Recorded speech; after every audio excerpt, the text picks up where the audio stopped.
So I'd like to call to order the Environment and Natural Areas Committee meeting of September 1, 2023. And first acknowledge the territory we're on with the First Nations who've been here for so many years, the Coast Salish and the local First Nation of the Shannon. We have an agenda here, and I wonder if someone would like to move adoption of the agenda. So moved. Great, thanks. Moved by Councillor Schuch and seconded by Councillor Epp. All in favor? Carried, thank you. Public participation. Would anybody like to speak this evening?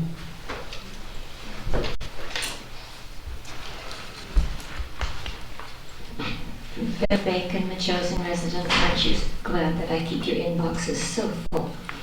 I have 2 letters for this. I'll try and be quick because I'm aware of the late hour. And it's all about water. It's all about our precious Bilston Creek and our aquifer. So the first one, I'm alerting you, and some people might not know that there's no waterfall. Sitting Lady Falls is not this summer, and I don't remember another summer where there was not water coming over the waterfall. And I think it's a good time to review the water licenses on Bilston Creek and its tributaries. And I do hope the district will actively engage in monitoring our precious creek, not only for flow, but for sedimentation and pollution. And I used to be so proud of Bilston Creek that it maintained summer flow, and so many other districts, their creeks run dry. And now I think we might be in real trouble. And if you were able to monitor the water use from property owners and those who have registered water license, and how many people are maybe drawing water that don't have a license to do so, do we have the staff, or can we get CRD to help us on checking that out? And while they're at it, can they look at the setbacks? Are the setbacks being observed for buildings and livestock to our precious creek? I read in a CRD report, and I think I brought it to your attention once before. It's an old report, but there isn't a more recent one, that Woody's Lagoon could end up being a saltwater marsh. And that would be very sad, I think, if we lost our lagoon. So I appreciate whatever staff and council can do to protect our Bilston Creek watershed, and let's see us get our flow back. We're working against climate change and all of that, so we have to be extra diligent. We can't take it for granted. And I just wanted to draw to your attention, if you haven't already checked it out, that Bilston Watershed, people have a new website, bilstonwatershed.org. And I just have 3 points from about Aquifer 606. And I didn't know what aquifer we had until Kathy Saluk started educating us. And now everybody's talking about it. And so number 1, Aquifer 606 is a large bedrock aquifer that helps replenish creeks and streams in Bilston Creek watershed. It's low productivity, and it's especially vulnerable to contamination from the surface.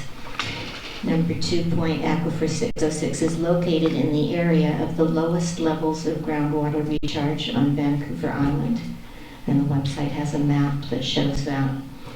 And then it goes on to say, at the occurrence of drought and all the hard surfaces in the rapidly developing West Shore, we've got a battle on our hands here.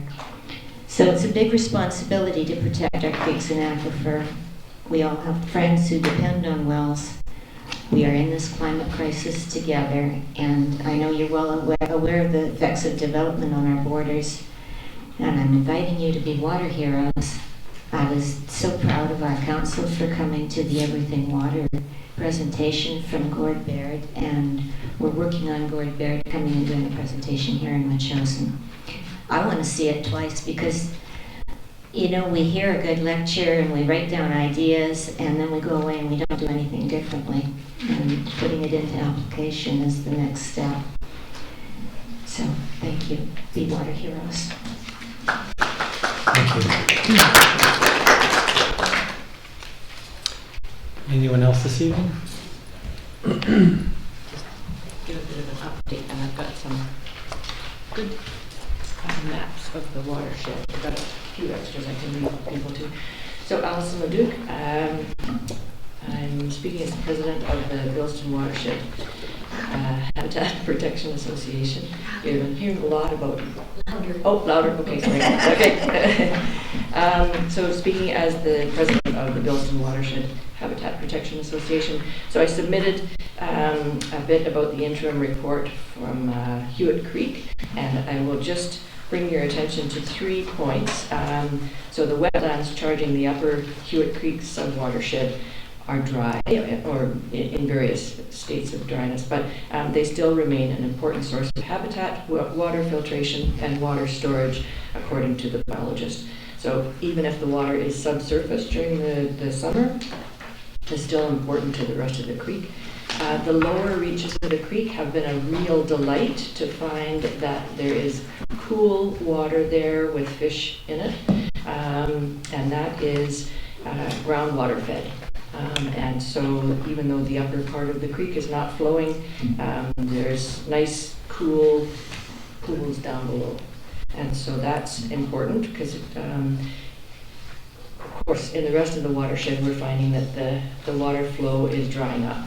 And so that's the second one. The third one is, of course, that the groundwater charged streams are extremely good summer habitat, and that is more important than ever. And so we were just delighted to find that Hewitt Creek was such a little gem.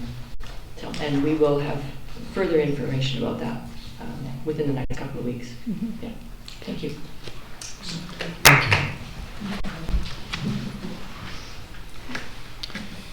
Anyone else?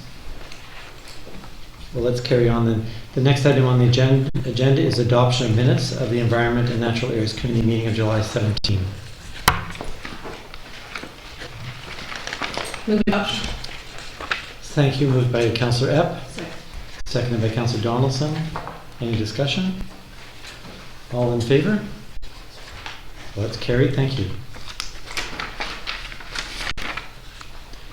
So the next item on the agenda is just an update from myself, and I just had, I think, 4 things to mention.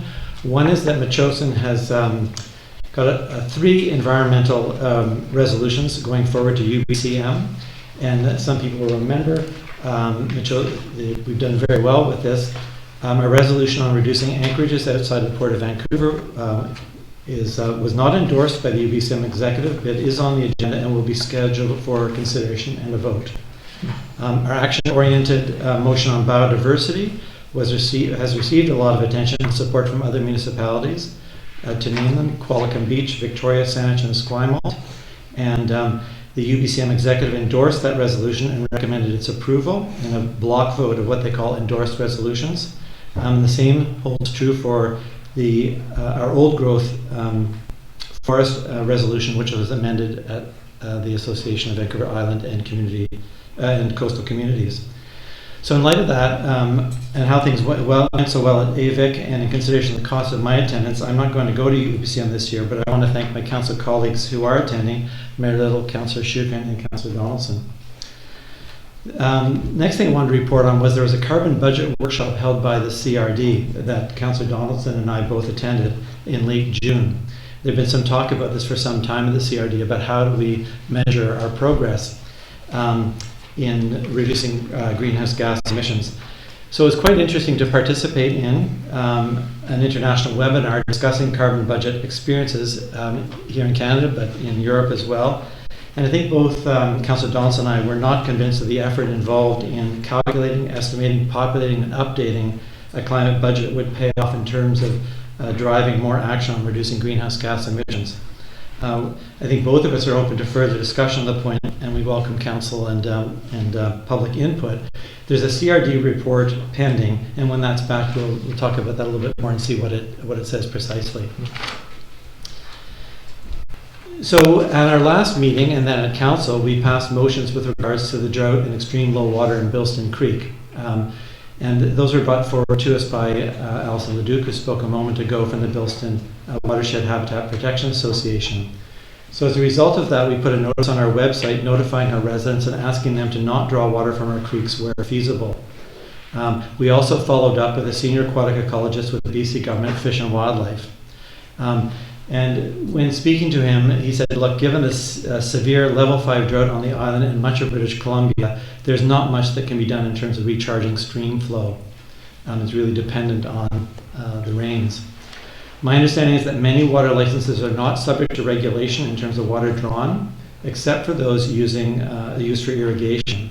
That is under the provincial rules and regulations. Even provincial monitoring, as was referenced in Ms. LeDuc's letter to us, is quite limited due to the limited resources with the provincial ministry.